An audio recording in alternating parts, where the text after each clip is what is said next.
To start off with, first of all, PPT पे class नहीं होता है, it is on board and this, क्योंकि पहला ही लेक्चर है, सिलेबस को इंट्रोड्यूस करना है, so I will go with PPT. तो सबसे पहले आपने क्या सीखा है और आगे जाके क्या क्या करना है वो पता होना चाहिए। तो 12th स्टैंडर्ड में एज आई टोल्ड यू बहुत ज्यादा सिलेबस है। तो will start with, there are 6 units. Will start with unit number 1, जिसमें आप rotational motion and mechanical properties of fluids सीखने वाले हो। What do I mean by rotational motion now? 11th में motion, Newton laws of motion start किया था।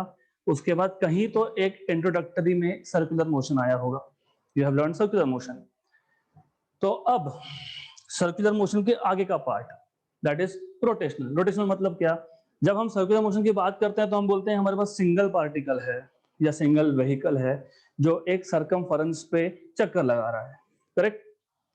अब एक की जगह पे मैंने अगर 10 पार्टिकल ले लिए, 100 पार्टिकल ले लिए, 200 पार्टिकल ले लिए, for example this door, right. अब जब मैं इस डोर को क्लोज या ओपन करता हूं, each particle of this door is performing circular motion, but this body, ये जो दरवाजा था, as a whole it is performing rotational motion. तो इस चैप्टर में हमको रोटेशनल मोशन इंट्रोड्यूस करना है, ओके। हम स्टार्ट करेंगे सर्कुलर मोशन से ही, सेंट्रीफ्यूगल और सेंट्रीपिटल फोर्स क्या होता है वो देखेंगे डिटेल में। उसके बाद मोमेंट ऑफ इनर्शिया क्या होता है। तो all of you must have heard of, पता होगा ही by default, Newton's first law of motion. क्या बताता है Newton's first law of motion? Every body, if it is at rest or if it is moving along same straight line with constant speed, will remain in that state of motion unless external unbalanced force is applied onto it. क्यों unbalanced? क्योंकि अगर balance force रहेगा तो वो cancel out हो जाएगा। Good. तो किसने रोका था बॉडी को? बॉडी अगर रेस्ट पे, आप रेस्ट पे हो, राइट, एक ऑब्जेक्ट है रेस्ट पे है, इट इज नॉट मूविंग। कब तक? जब तक फोर्स अप्लाई नहीं करते। किसने रोका? What is opposing? It's own mass. उसको आप बोलते हो इनर्शिया। इसलिए पहले लॉ को आप बोलते हो लॉ ऑफ इनर्शिया। मतलब बॉडी का खुद का मास स्टेट चेंज करने के लिए अपोज कर रहा है। और इनर्शिया को डिफाइन कैसे करते हो? Tendency of a body to oppose any change in its state. Good. तो रोटेशनल मोशन में भी ऐसा कुछ होगा। हम एक बॉडी को रोटेट करने की कोशिश करेंगे, बट बॉडी में एक क्वांटिटी ऐसा है जो अपोज कर रहा है, रोटेट नहीं होने दे रहा, इसलिए तो फोर्स लगाना पड़ा। पर वहां पे फोर्स को हम बोलते हैं टॉर्क। पढ़ा होगा ये आपने, moment of force, moment of couple. मतलब what is moment of force? For example ये डोर, क्योंकि बेस्ट एग्जाम्पल हमारे सराउंडिंग में ही होता है, मुझे इसको रोटेट करना है, मैंने सिंगल फोर्स अप्लाई किया। इस सिंगल फोर्स ने क्या काम किया? रोटेट करने का। तो हम बोलेंगे torque, moment of force. Force क्यों? क्योंकि सिंगल फोर्स है।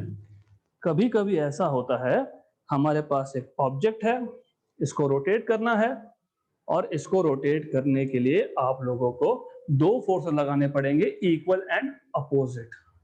उसको बोलेंगे हम लोग मोमेंट ऑफ कपल, क्योंकि वहां पे कपल है, दो फोर्सेस है, right. So will see in that details. तो ये जो रोटेशनल मोशन को अपोजिशन होता है, that is called as moment of inertia और रोटेशनल इनर्शिया। तो ऑफ कोर्स अगर एक बॉडी मूव हो रही है स्ट्रेट लाइन में है तो काइनेटिक एनर्जी होगा। जब बॉडी स्ट्रेट लाइन में मूव होता है आप बोलते हो काइनेटिक एनर्जी ऑफ ट्रांसलेशन। क्यों ट्रांसलेशन? सेंटर ऑफ मास एक पॉइंट से दूसरे पॉइंट पे गया। सेंटर ऑफ मास भी मैं डिटेल में सिखाऊंगा, आज हमें सिर्फ इंट्रोडक्शन लेना है। सिमिलरली जब एक बॉडी रोटेट होगा तो while it is rotating it is performing motion, and motion है तो एनर्जी है, तो उसका भी काइनेटिक एनर्जी होगा। तो उसको डिराइव कैसे करना है वी विल सी। और हर एक डेरिवेशन, ईच डेरिवेशन जो भी हम लेने वाले हैं, it will come with, just a minute, it is going on auto focus mode, मुझे चेक करने दो, 1 मिनट रुक जाते हैं हम। ऑलराइट, सो किसी भी बॉडी का, रोटेशनल बॉडी का जो रोटेट हो रहा है, उसका काइनेटिक एनर्जी कैसे निकालना है, उसका डेरिवेशन कैसे करना है, स्टार्ट कहां से करना है, एग्जाम में लिखना कैसे है, everything will be covered. Phobia निकालो, पहले तो सबसे पहला पॉइंट है फिजिक्स का फोबिया, ये हटाना पड़ेगा और इजी है। Second thing regarding notes, notes मैं देने वाला हूं, नोट्स आप खुद भी बना सकते हो क्लास में।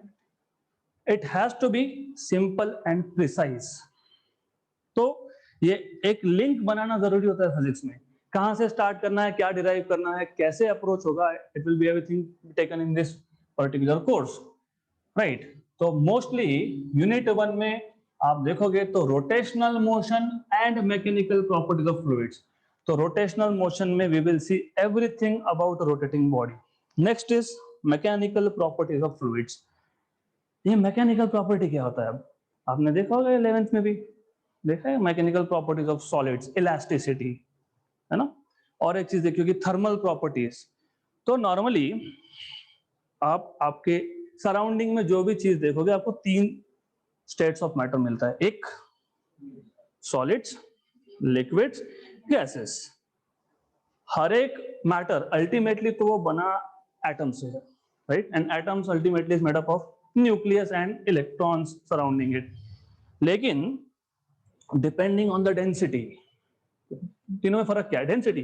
गैस में 2 मॉलिक्यूल्स बहुत दूर दूर है, तो मॉलिक्यूल्स दूर है मतलब फोर्स ऑफ अट्रैक्शन कम है। लिक्विड में थोड़ा पास है।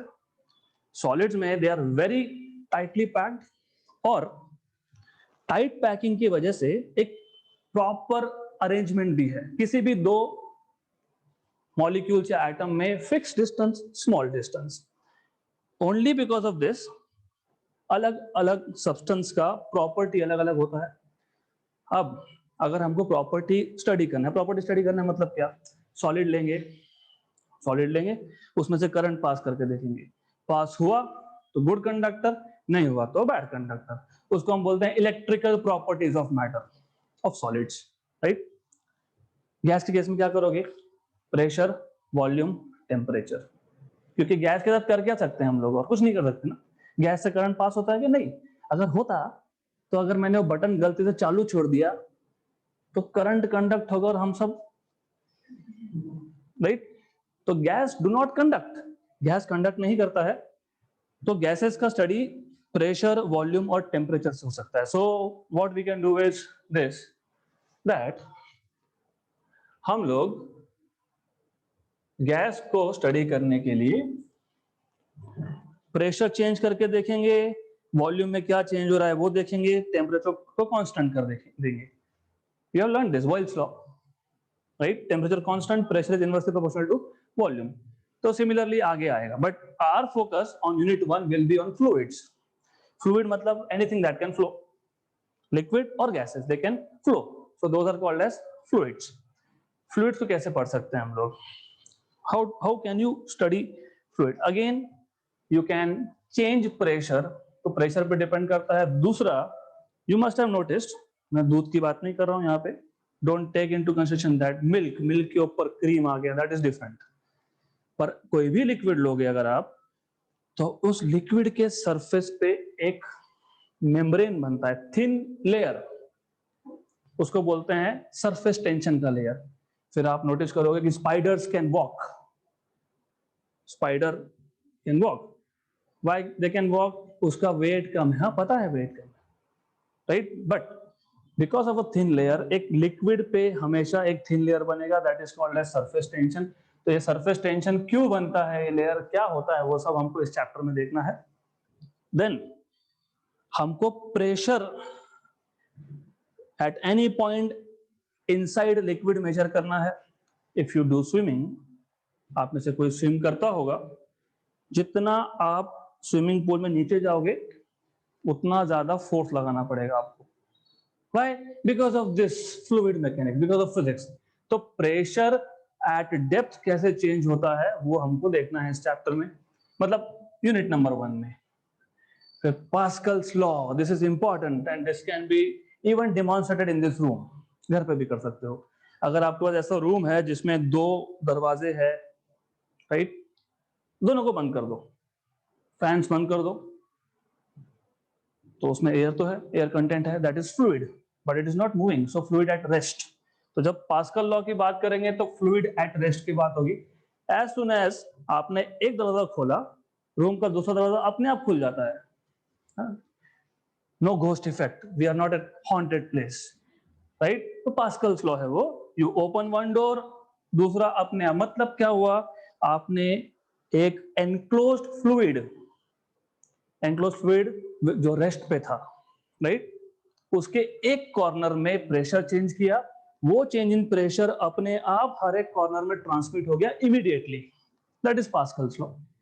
और अगर आप किसी वॉशिंग सेंटर में गए होंगे कार वॉश करवाने, तो कार वॉश के लिए कार को ऊपर लिफ्ट करना पड़ता है, तो दीज आर हेवी व्हीकल्स। तो हेवी व्हीकल को ऊपर लिफ्ट भी हम लोग पास्कल्स लॉ यूज करके करते हैं, वो डिटेल में देखेंगे। Even braking system, hydraulic brakes, बड़े बड़े trucks, they are using this Pascal's law to brake, momentum को रोकने के लिए। तो will see all this in unit number 1। मतलब unit number 1 is related to motion, rotational, दूसरा फ्लूइड का इंट्रोडक्शन होगा, फिर फ्लूइड का मोशन भी देखेंगे हम लोग, right? Then if you see unit number 2, and by the way unit number 1 में आपने कनेक्शन में क्या सीखा है? 11 में सर्कुलर मोशन, ओके, वो बताना चाहिए। Circular motion you should know. दूसरा, somewhere you have introduced the concept of pressure also, pressure measure कैसे करते हैं? H प्रो जी, वो भी आपको पता होना चाहिए। गुड। इसके 11 के आगे का पार्ट यूनिट 1 में 12 में होगा। Then unit number 2, rotational motion, solid, mechanical properties of fluid, मतलब mostly liquids. Here you see kinetic theory of gases, solid, liquid, and then we are moving towards gases. And thermodynamics तो देखेंगे क्या है। तो kinetic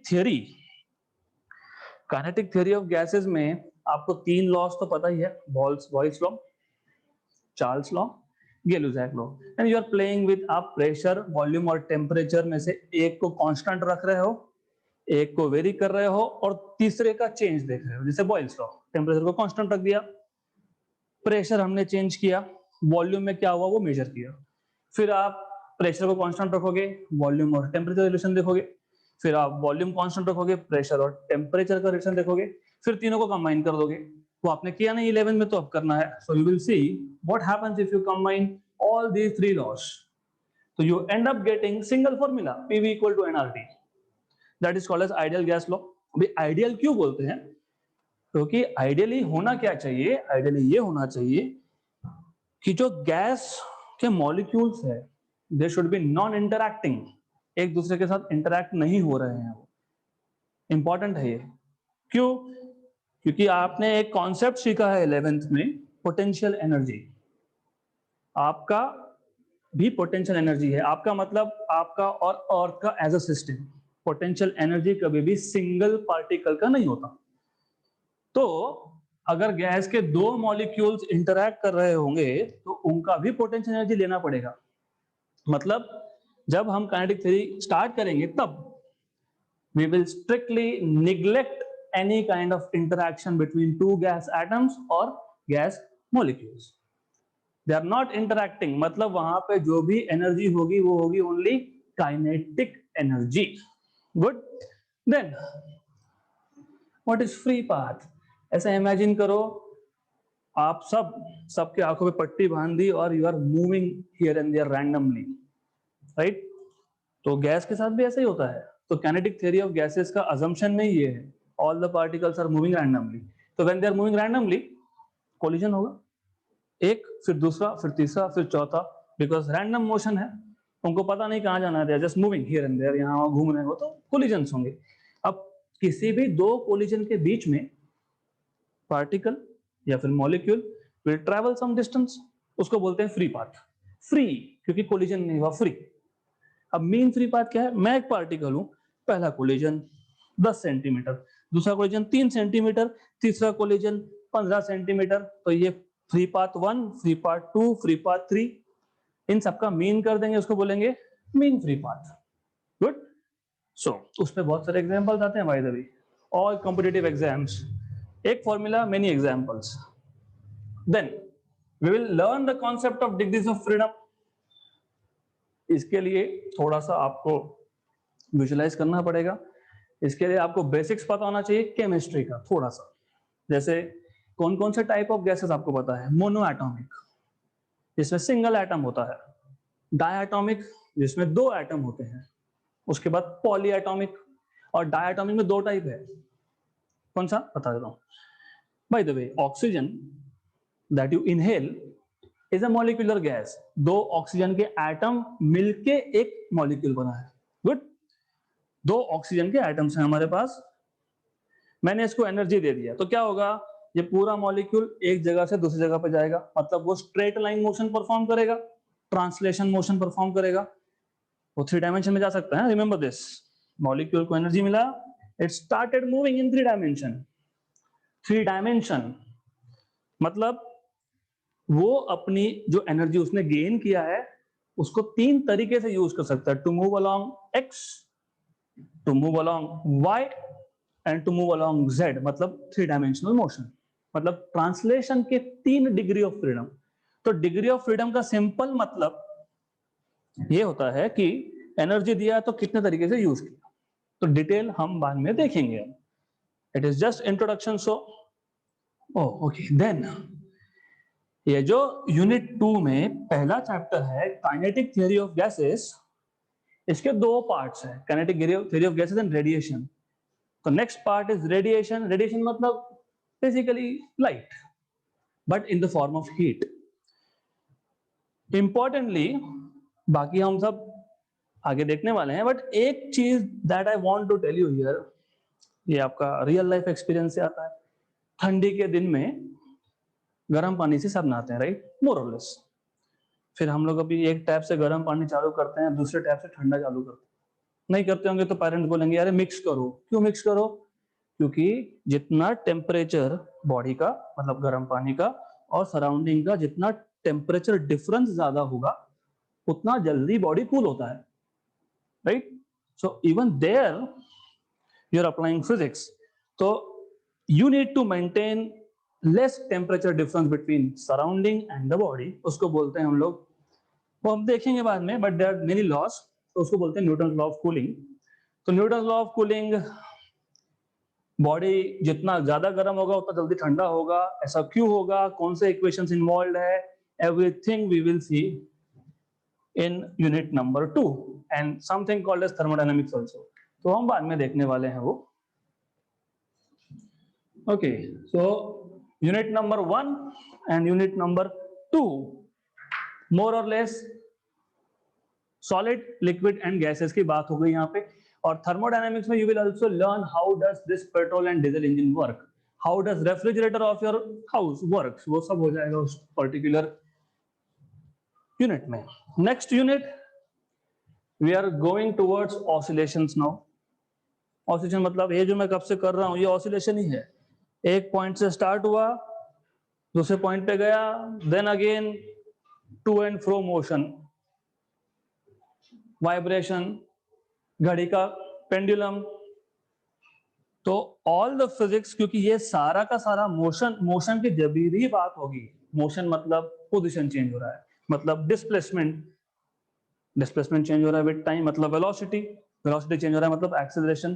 तो oscillatory motion जो है, इन विच देखो मोशन होते हैं बहुत सारे टाइप के, 2 तो हम बता चुका हूं मैं, straight line, circular, oscillations. Very good. तो स्ट्रेट लाइन मोशन में हम मोशन को पीरियोडिक बोल नहीं सकते। क्यों नहीं बोल सकते? वो एक ही डायरेक्शन में चलते ही जा रहा है। बट अगर आप सर्कुलर मोशन या ऑसिलेशन की बात करोगे तो this are periodic motion. Periodic मतलब बार बार रिपीट होगा, हर बार इक्वल इंटरवल ऑफ टाइम के बाद रिपीट होगा। जैसे आपकी घड़ी के कांटे, ये लेक्चर को पीरियड क्यों बोलते हो? इसीलिए बोलते हो, हर दिन उसी टाइम पे होने वाला है। तो मोशन के केस में जब मोशन खुद को रिपीट करेगा after equal interval of time, उसको हम बोलते हैं पीरियोडिक। तो ऑसिलेटरी मोशन मतलब वाइब्रेशनल मोशन, ये पीरियोडिक होता है। इसमें कौन कौन से इक्वेशंस इन्वॉल्व होंगे, we will learn this in unit number 3। I guess हम एक स्टेप आगे आ गए तो पीछे जाते हैं। गुड। राइट। तो we will have to identify periodic motion, और ये जो ऑसिलेटरी मोशन है we will call this motion as simple harmonic. यही मोशन है, इसको पीरियोडिक भी बोल सकते हो, क्यों? क्योंकि इक्वल इंटरवल ऑफ टाइम का रिपीट कर रहा है। इसको ऑसिलेशन भी बोल सकते हो क्योंकि ऑसिलेशन हो रहा है। इसको सिंपल हार्मोनिक भी बोलते हैं because something related to mathematics. Now harmonic function मतलब वो फंक्शन जिसमें साइन या कॉस आ गया। साइन कोसाइन सीखा होगा आपने, बेसिक ट्रिग्नोमेट्री। अब जब आप सिंपल हार्मोनिक मोशन मतलब ऑसिलेशन की बात करोगे, वाइब्रेशन की बात करोगे, तो उसके डिस्प्लेसमेंट के इक्वेशन में साइन आता है। अगर डिस्प्लेसमेंट में साइन आया तो डिस्प्लेसमेंट का डेरिवेटिव क्या देता है हमको? What is rate of change of displacement? Velocity. Good. तो अगर डिस्प्लेसमेंट में साइन आया तो वेलोसिटी में भी साइन या कॉस आने ही वाला है। अगर वेलोसिटी का डेरिवेटिव लिया तो क्या मिलता है? एक्सेलरेशन। मतलब एक्सेलरेशन में भी साइन या कोसाइन आने वाला है। तो ये जो साइन कोसाइन फंक्शन होते हैं उनको बोलते हैं हार्मोनिक फंक्शन। उनका नाम है ये sine cosine, they are named as harmonic. Good. तो जिस मोशन के इक्वेशंस में, मोशन मतलब एक्स वी ए बात करते हैं हम, डिस्प्लेसमेंट वेलोसिटी एक्सेलरेशन, उसमें अगर साइन या कोसाइन आ गया तो उसको बोलेंगे हार्मोनिक मोशन, क्योंकि इस मोशन में हार्मोनिक फंक्शंस इन्वॉल्व है। सिंपल क्यों बोलेंगे? सिंपल तो है स्ट्रेट लाइन मोशन, इसलिए simple harmonic motion. So will see in details equations कैसे बनाने, and through out this course, पूरे कोर्स में कम से कम पेन एंड पेपर का यूज करना है, कम से कम। क्यों? अल्टीमेटली फिजिक्स रटने वाला सब्जेक्ट नहीं है। समझ लो, उसको लिखो, और वो एक पॉइंट से स्टार्ट होता है, अपने आप you will be able to derive. Good. Then अभी ऐसा भी हो सकता है, घड़ी में सेल डाला, उसको पेंडुलम था, it was properly performing oscillatory motion, right.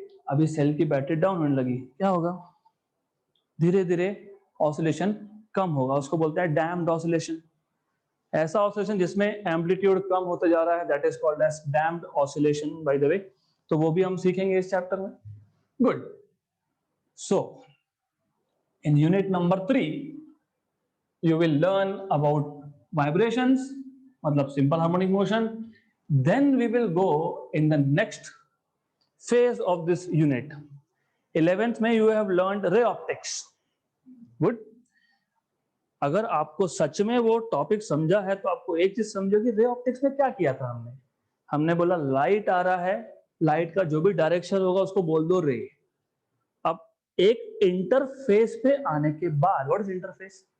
Some surface which separates two medium, है ना। मैंने एयर में ग्लास रख दिया, तो जो सरफेस है वो एयर और ग्लास को सेपरेट कर रहा है, इंटरफेस। पानी, एयर और पानी को सेपरेट कर रहा है, इंटरफेस। तो इन 11 रे ऑप्टिक्स में यू हैव लर्न कि क्या होता है। रे आया, या तो रिफ्लेक्ट हुआ या फिर ट्रांसमिट हुआ, अंदर गया। तो ray optics deals only with directions. फिर आपने उसमें अलग अलग लॉज सीखे होंगे। If you remember Snell's law, Snell's law. Good. So you must have learned Snell's law. अब रे से वेव में जाना है। अब हमको वेव थ्योरी पढ़ना है। वेव थ्योरी मतलब अभी तो बहुत इजी है, अब हमको पता है ये जो लाइट हम देख रहे हैं, स्पेक्ट्रम हमको पता है। अब हमको पता है ये इलेक्ट्रोमैग्नेटिक स्पेक्ट्रम है, राइट। इलेक्ट्रोमैग्नेटिक स्पेक्ट्रम 11 में कुछ पार्ट हुआ होगा, नहीं हुआ होगा तो we will revise, don't worry. But think of a situation आज से 400-500 साल पहले, किसको क्या पता ये लाइट क्या है? तो अलग अलग theories. Someone said like Newton said ये जो लाइट है it is made up of particles. फिर नया थियरी आया, फिर नया थियरी आया, हर एक थियरी के ड्रॉबैक्स थे, राइट। तो किसी भी थियरी का ड्रॉबैक होगा तो ही नया थियरी आएगा बेसिकली। तो वो सब थियरीज हमको देखने हैं इन वेव थियरी। और जो भी थियरी हम पढ़ते हैं तो वो एक्सपेरिमेंटली प्रूव करते आना चाहिए। So we will see how we can prove that reflection, refraction, all this can be explained with the help of different wave theories of light. उसके बाद वेव में एक इंपॉर्टेंट चीज है polarise and unpolarise light. Just a simple example, अभी धूप गर्मी चालू हो रही है, तो गर्मी में टू प्रोटेक्ट योरसेल्फ मतलब आंखों की बात कर रहा हूँ, okay, we put sun glasses. क्या होता है सन ग्लासेस डालने से? ब्लॉक होता है।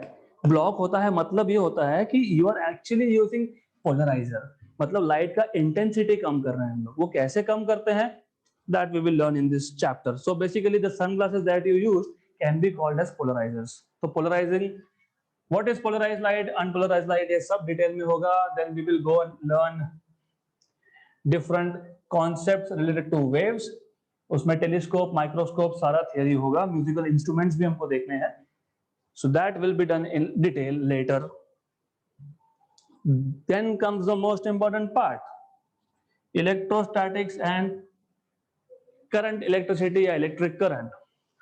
Now this is very important क्योंकि हर एक format of exam JEE NEET CET सब में, स्टेट बोर्ड में सब में सबसे ज्यादा इंपॉर्टेंट ये चैप्टर होता है, वेटेज ज्यादा है। तो 11th electrostatics, just for a quick recap, आपने क्या सीखा होगा? हमारे पास एक चार्ज है, फिर दूसरा चार्ज है, दोनों में फोर्स कितना? वो चार्ज आपने बोला होगा पॉइंट चार्ज। हमारे पास एक पॉइंट चार्ज है, दूसरा पॉइंट चार्ज है, force is proportional to Q1 Q2 by distance square, है ना? फिर आप उसको बोलते हो Coulomb's law. Coulomb's law tells us that the force between two point charges is proportional to product of charges and inversely proportional to square of distance between them, right? फिर आपने electric field find किया होगा, electric field define किया होगा, so on so fourth. अब let us go into real world, क्योंकि ये जो पॉइंट चार्जेस है ये सिर्फ थ्योरी है बेसिकली। रियल वर्ल्ड ये सब इतना सारा वायरिंग है यहाँ पे, राइट? ओके, वायरिंग में क्या सिंगल पॉइंट चार्ज होता है? No, you have a cylindrical shape wire जिसके ऊपर चार्जेस है बेसिकली। आपके पास एक स्फीयर हो सकता है, उसके ऊपर चार्ज होगा। तो 12th इलेक्ट्रोस्टैटिक में आप एक्सटेंडेड चार्जेस की बात करोगे। अब पॉइंट चार्जेस ये word shift and delete for 12th। Shift delete मतलब वो रिसाइकल बिन में भी नहीं जाएगा। So when you are in 12th electrostatics, strictly हम लोग बात करेंगे एक्सटेंडेड चार्जेस की। एक वायर पे चार्ज, एक बॉल के ऊपर चार्ज, एक प्लेन शीट है, ये एक प्लेन है बोर्ड, मतलब इसके ऊपर चार्ज। तो चार्ज है, चार्ज है, चार्ज है तो फिर इलेक्ट्रिक फील्ड होगा। फिर पॉइंट चार्ज का इलेक्ट्रिक फील्ड फाइंड करना आपने 11 में सीखा है, ऐसे एक्सटेंडेड चार्जेस का इलेक्ट्रिक फील्ड आप 12th में सीखोगे। Then we will make an equation of potential energy. Potential energy you have learned in 11th more or less. यहाँ पे थोड़ा सा डिफरेंस है। 11th में आपने क्या सीखा? And I hope इलेक्ट्रोस्टैटिक्स हुआ है, नहीं हुआ है तो we'll take a revision later. But for the time being, concepts पता होना चाहिए। Potential energy, any form of potential energy, gravitational हो, इलेक्ट्रोस्टैटिक हो, इलास्टिसिटी जब आपने सीखा था, एक रस्सी में पोटेंशियल एनर्जी है, जो भी पोटेंशियल एनर्जी है वो वर्क डन से आता है। अभी वर्क डन का क्या मतलब है यहाँ पे? मान लेते हैं कि हमारे पास, मैं 11th की बात कर रहा हूं, हमारे पास एक भी चार्ज नहीं है। अब पहला चार्ज हम उठा के लाए इंफिनिटी से, यहां रख दिया, वर्क डन होगा क्या? नहीं। क्यों नहीं? अपोज करने के लिए कुछ था ही नहीं। ये पॉजिटिव चार्ज था, पहले कुछ नहीं था, अब मैं दूसरा पॉजिटिव चार्ज ला रहा हूं, वर्क डन होगा? यस, करना पड़ेगा। क्यों? क्योंकि पहला अपोज कर रहा था, ये मेरा फील्ड है, don't come here, go away. तो जबरदस्ती लाए, जबरदस्ती लाए मतलब वर्क डन हुआ। Work done is force into displacement. तो ये वर्क डन कहां गया? Work is energy, energy can neither be created nor be destroyed. कहां गया फिर? It is stored in the system of two charges. इसलिए मैंने बोला था पोटेंशियल एनर्जी कभी भी सिस्टम का होता है। तो आपका पोटेंशियल एनर्जी है, but when you take yourself and earth as a system, सिर्फ एक पार्टिकल का, एक बॉडी का, एक चार्ज का पोटेंशियल एनर्जी का कोई मतलब ही नहीं है, राइट? तो दो चार्जेस थे पॉजिटिव, तीसरा लाए कहां से? इंफिनिटी से लाए, रख दिया बाजू में। अब तो दो ने अपोज किया, तो ज्यादा वर्क डन करना पड़ा होगा। कहां गया? स्टोर्ड। कहां पे? पोटेंशियल एनर्जी के फॉर्म में। ये था 11th। 12th is connected with your real life. Mobile phone use करते हैं हम लोग, उसमें सेल होता है। मैं अभी कब से टेम्परेचर मेजर कर रहा था, उसमें भी सेल था। गुड। रिमोट कंट्रोल में भी सेल होता है। सेल होता है मतलब आप सेल डालते हो, मतलब करंट फ्लो होता है। करंट फ्लो होता है का क्या मतलब है? Electric charges start moving, right. तो ये जो सेल्स बैटरी जिसकी बात हो रही है, they are called as capacitors या फिर कंडेंसर। कंडेंसर में चार्ज स्टोर होता है, और मैंने अभी अभी बताया एक एक करके जब चार्ज को लाओगे तो वर्क डन करना पड़ा था, मतलब एनर्जी स्टोर कर रहे थे। तो ये जो आप मोबाइल फोन्स चार्ज करते हो, मतलब आप इलेक्ट्रिक एनर्जी स्टोर कर रहे हो। तो वो कैपेसिटर कैसे वर्क होता है, you will learn in 12th। How you can save store energy. पूरी दुनिया में एनर्जी का ही झगड़ा है अब।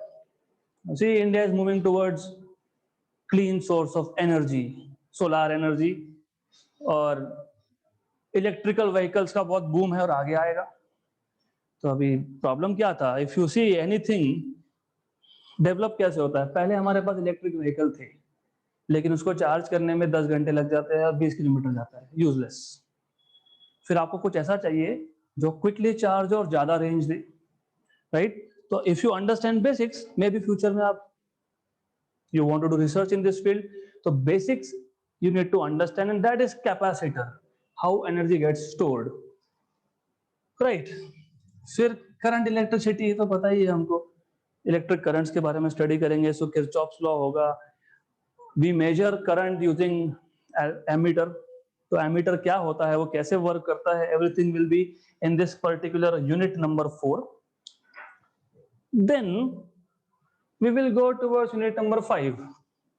इसका ज्यादा इंट्रोडक्शन मैं दूंगा नहीं, क्योंकि ये इलेक्ट्रोस्टैटिक्स कंप्लीटली समझने के बाद ही समझोगे आप मैग्नेटिज्म।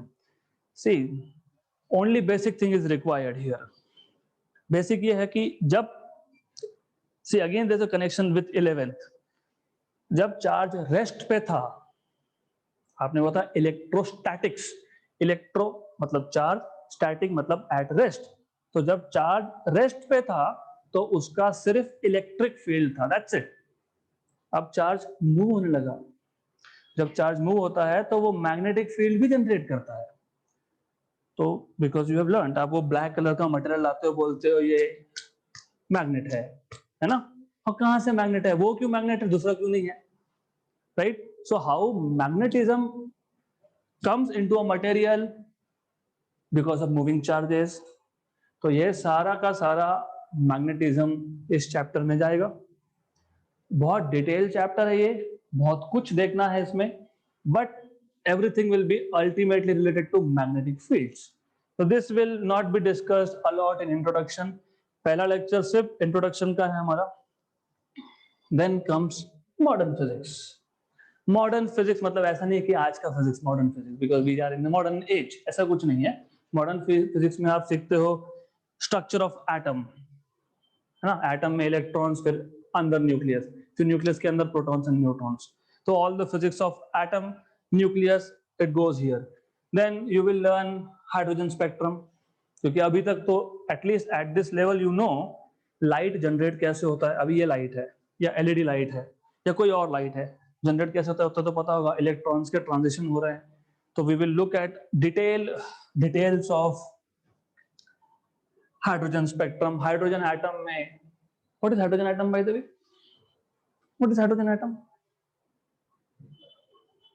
हाइड्रोजन एटम मतलब क्या? Nucleus and what, every atom is nucleus and electron. What is hydrogen atom? How much protons, कितने प्रोटॉन होते हैं वहां पे? 1। गुड।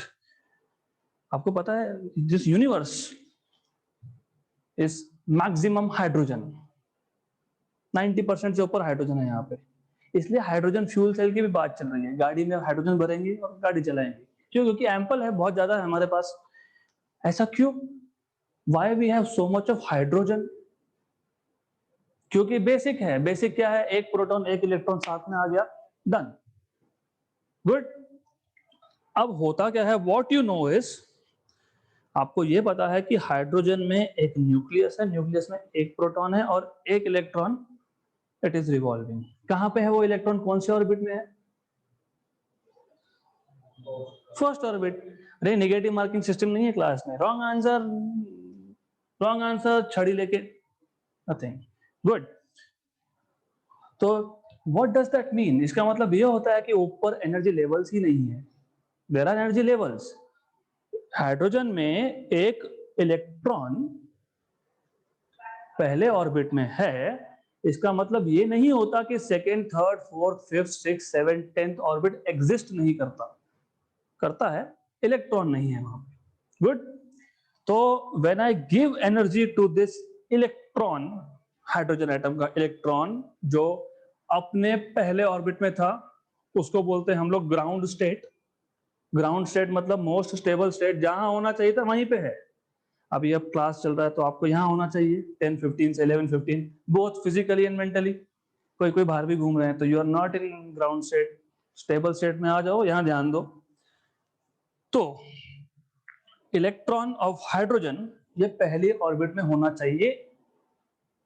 मैंने इसको एनर्जी दे दिया। अब एनर्जी देने के तरीके होते हैं, मैंने हीट कर दिया। गुड। तो ये एनर्जी लेके इलेक्ट्रॉन ऊपर के ऑर्बिट में चले गया, उसको बोलते हैं एक्साइटेशन, राइट? Excited state. लेकिन वो अनस्टेबल है, उसको वापस नीचे आना ही है। तो जब वो नीचे आएगा वापस, मतलब 2 से 1 पे आएगा, या 3 से 1 पे आएगा, या 4 से 1 पे आएगा, या 4 से 2 पे जाएगा, मेनी मेनी पॉसिबिलिटीज देखेंगे बाद में। ये जो एक्स्ट्रा एनर्जी था, क्योंकि सेकेंड ऑर्बिट में एनर्जी ज्यादा था, पहले में कम है, तो जो एक्स्ट्रा एनर्जी है वो इमिट कर देगा। इमिट करेगा तो that will be seen in the form of some colours, right? उसको बोलते हैं हम लोग हाइड्रोजन स्पेक्ट्रम। तो वो डिटेल में हम देखेंगे। Good. Then in unit number 6, अभी अभी हमने लास्ट मंथ सेमीकंडक्टर्स का बेसिक देखा था। हमने सिर्फ इंट्रोड्यूस किया था कि सेमीकंडक्टर होता क्या है। Just for a quick recap, कोई भी एटम, उसका लास्ट शेल जिसको आप वैलेंस शेल बोलते हो, सारा फिजिक्स मोस्टली वैलेंस शेल से आता है। वैलेंस शेल में अगर 1 या 2 या 3 इलेक्ट्रॉन होंगे तो ये 3 इलेक्ट्रॉन इजीली फ्री हो सकते हैं, इसलिए कंडक्शन करंट मिल सकता है। इसलिए गुड कंडक्टर्स में 1 या 2 या 3 इलेक्ट्रॉन आखिरी के शेल में होना चाहिए, और ये होता है मेटल्स में, इसलिए बोलते हो मेटल्स आर गुड कंडक्टर। 5 या 6 या 7 अगर ये इलेक्ट्रॉन्स लास्ट शेल में 5 नंबर या 6 या 7 है, दे आर टाइटली बाउंड, किसके साथ? न्यूक्लियस के साथ। इनको फ्री करना इतना आसान नहीं है, राइट? तो इलेक्ट्रॉन्स फ्री नहीं होंगे तो करंट कहां से मिलेगा? तो बैड कंडक्टर्स। 8 इलेक्ट्रॉन हो गए तो they are inert gases like argon, okay. लेकिन अगर आखिरी शेल में 4 इलेक्ट्रॉन्स है तो they are very useful to us, क्योंकि 4 का मतलब यह है कि मैं मेरी मर्जी से उसकी प्रॉपर्टी चेंज कर सकता हूं। I can make that particular substance to conduct electricity और नॉट कंडक्ट इलेक्ट्रिसिटी। गुड। उसको बोलते हैं सेमीकंडक्टर। तो ये हमने इंट्रोड्यूस किया था, फिर हमने देखा था कि पी टाइप सेमीकंडक्टर क्या होता है, एन टाइप क्या होता है, पीएन जंक्शन क्या होते हैं, डिप्लीशन लेयर क्या होता है। एंड देन हमने एक लास्ट सेशन में लिखा था uses of semiconductor, solar cell, LED lights, LED lights ये भी सेमीकंडक्टर है। तो 12th में उसके आगे का पार्ट, मतलब how can you make a semiconductor emit light emitting diodes, how can you generate energy with the help of solar cells मतलब सेमीकंडक्टर डायोड्स। देन आप और 2-3 चीजें सीखोगे, जैसे फोटो डायोड है। Photo diode is interesting thing. अगर आपने वो धूम 3 पिक्चर देखा होगा, वो धूम 3 देखा था क्या? धूम 3 याद है क्या? नहीं याद है, याद दिला देता हूं। ऋतिक रोशन चोरी करने गया, वो एक साइड से लाइट निकल रहा था, दूसरी साइड पे जा रहा था, उसने गॉगल पहना क्योंकि वो इंफ्रारेड था, तो इंफ्रारेड तो ह्यूमंस को दिखता नहीं है। उसने एक अच्छा चश्मा लगाया, हमको लगा कि कुछ एक्टिंग वैक्टिंग का चक्कर होगा, नहीं, बस फिजिक्स। चश्मा लगाते थे, रेड लाइट दिख रहा है। रेड क्यों? इंफ्रारेड था वो, because we can not see with human eye. तो अब वो उस रेड बीम से बच बच के जा रहा है। क्यों? अगर वो बीच में आ गया, मतलब यहाँ से जो लाइट निकल रहा था वहां पे एक डिटेक्टर था जिसको आप फोटो डायोड बोलते हो, वो भी पीएन जंक्शन डायोड है। जैसे ही वहां पे करंट मतलब लाइट पहुंचना बंद हुआ, वहां पे करंट जनरेट होना बंद हुआ, मतलब it will be send as signal कि कोई चोर आया है। तो वो फोटो डायोड कैसे वर्क करते हैं, you will learn again here photo diodes. Good. Then amplifiers क्या होता है, अभी तो बहुत बूम है एम्पलीफायर्स लगते हैं, हमको करंट को एम्पलीफाई करना है। तो amplifiers are also PN junction diode semiconductor. तो ओवरऑल अगर आप ओवरऑल पैटर्न देखोगे तो ये 6 यूनिट्स टोटल 16 चैप्टर्स में डिवाइड किए हैं आपके सिलेबस में, right. So most importantly you need to understand कि हर एक का पर्टिकुलर इंपॉर्टेंस है। सो पहले 2 chapter you will be learning rotational dynamics, circular motion, rotational motion, solids. Then आप आ जाओगे fluids, unit 1 खत्म। Then unit 2 में you will be learning only about physics of gases, kinetic theory and thermodynamics. Then as I told you, everything related to waves and oscillatory motion, 5, 6, 7. Good. फिर unit number 4 about electrostatics and only electric field, electric charges. Electrostatic में charges rest पे थे, charges move होंगे तो current मिलेगा, तो current electricity. यहां पे हमने मैग्नेटिज्म की बात ही नहीं की, मैग्नेटिज्म आगे, क्योंकि हम बोल रहे हैं चार्जेस मूव हो रहा है तो मैग्नेटिक फील्ड जनरेट होगा, तो मैग्नेटिक फील्ड जो ड्यू टू इलेक्ट्रिक करंट, ये इंपॉर्टेंट है। फिर मैग्नेटिक मटेरियल्स क्या होते हैं, इलेक्ट्रोमैग्नेटिक इंडक्शन क्या होता है, एसी सर्किट्स क्या होते हैं। This is a big big block here, 4 chapter, इसलिए मैंने बताया था कि ये 2 यूनिट्स, ये एक यूनिट बहुत इंपॉर्टेंट है, unit number 5। Then unit number 6 dual nature of radiation and matter. मतलब अभी इसका सिर्फ इंट्रोडक्शन देता हूं मैं। व्हाट वी नो, लाइट, हम बोलते हैं कि लाइट वेव है, वेव है, राइट। बट लाइट का ड्यूअल नेचर होता है, 2 चेहरे, या तो वेव या तो पार्टिकल। गुड। पार्टिकल का भी होता है, जैसे अभी कोई ध्यान नहीं दे रहा है क्लास में, मैंने चौक उठाया, वैसे चौक तो है नहीं अभी, एनीवेज मैंने फेंक के मारा, हमको क्या दिखता है, चौक ऐसा गया, ट्रैजेक्टरी उसको हिट हुआ, but in reality this particle have a wave associated, तो वो भी सब वेव बन के जा रहा है, हम देख नहीं सकते क्योंकि उसका वेवलेंथ बहुत छोटा होता है। मतलब ये है कि इस पूरे के पूरे यूनिवर्स में जो कुछ आप देखते हो, it can either be a wave और पार्टिकल, और ये वेव कभी कभी पार्टिकल जैसा बिहेव करता है, कभी कभी, और जब ये पार्टिकल जैसे बिहेव कर रहा है तब ये वेव जैसा बिहेव नहीं कर सकता। मतलब मैं वहां के वेव थ्योरी अप्लाई नहीं कर सकते हम लोग, ओनली पार्टिकल थ्योरी। कभी कभी पार्टिकल भी एज अ वेव बिहेव करता है, तो जब पार्टिकल एज अ वेव है तो you can not apply particle theory, you have to apply wave theory. Good. So that is dual nature of radiation and matter. फिर structure of atom and nuclear तो हमने बात कर ही ली है, semiconductor devices also. So this is how your 6 units makes 16 chapters. Okay, so to conclude today's lecture, of course, किसी भी एग्जाम को, किसी भी सब्जेक्ट को समझने के लिए, एग्जाम को क्रैक करने के लिए, planning is the most important part. Okay, तो हमको कब क्या पढ़ना है, last year was a mess, completely mess, कभी कुछ भी हुआ, कभी कुछ नहीं भी हुआ, छोड़ दो, अब हो गया वो हो गया।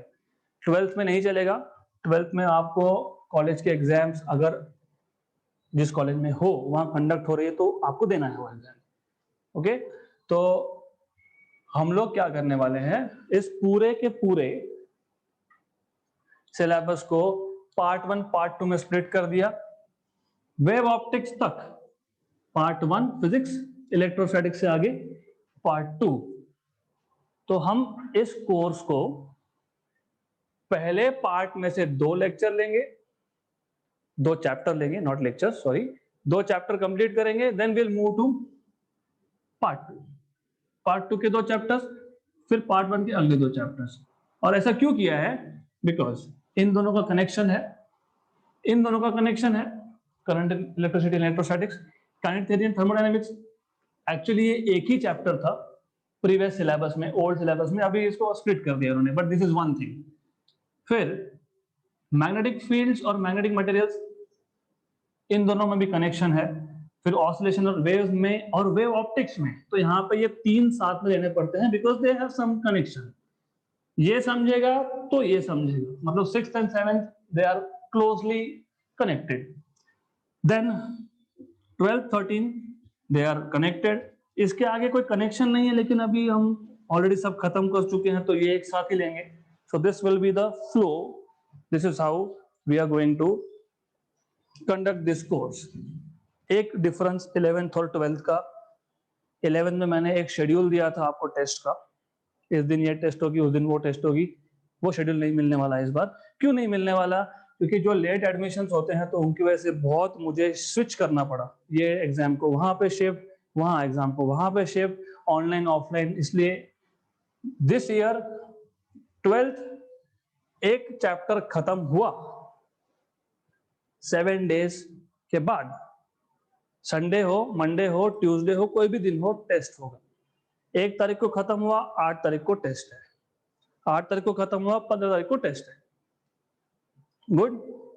तो यहाँ पे एज सच शेड्यूल मैं देने नहीं वाला हूं, क्योंकि बहुत सारे मॉडिफिकेशंस करने पड़ते हैं which becomes a really headache for me, तो वो नहीं होगा। अज्यूम रोटेशनल डायनामिक्स हम कल चालू करने वाले हैं, थ्योरी इसका। अगर रोटेशनल डायनामिक्स कल स्टार्ट हो रहा है और अगर 5 अप्रैल 10 अप्रैल को खत्म हुआ, 15 से 20 दिन लगते हैं, तो plus 7 days will be test, right? Okay, so for the first lecture, introduction was what was very important.